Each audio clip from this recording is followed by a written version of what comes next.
مزید آ جائے گی، پڑھتے رہیں. مگر یاسین ورد مبین جو لوگ، میں ایک بات بتا دوں، جو لوگ بیڈ پہ یا چارپائی پہ پڑھ رہے ہیں، کیونکہ چارپائی پہ پڑھ رہے ہیں تو آبویسلی یہ صوفے والی پارٹی نہیں ہے، یہ میری طرح غریب غربا لوگ ہیں، ٹھیک ہے نا.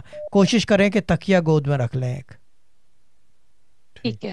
ہاں، کیونکہ وہ بیڈ جو ہے بیسیکلی، وہ بیڈ جو ہے آپ کا، وہ بیڈ ہوتا ہے سونے کا.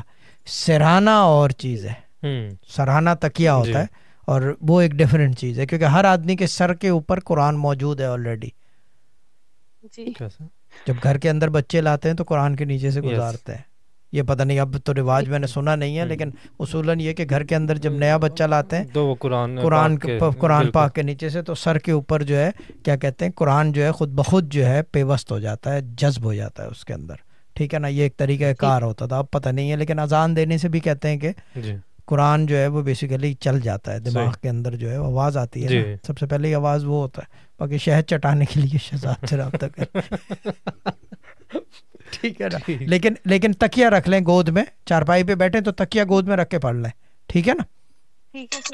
ہاں، وظیفے میں کوئی غلطی نہیں ہے. یہ اس کو کہتے ہیں پرواز، ٹھیک ہے نا. یہ چکر ہے، یہ پرواز ہے. یہ جو ہے نا، یہ صرف اس لیے کیا جاتا ہے دیکھنے کو کہ ایوری تھنگ از اوکے، کیونکہ بات وہی ہے کہ آپ بھی میری طرح چارپائی والے لوگ ہو،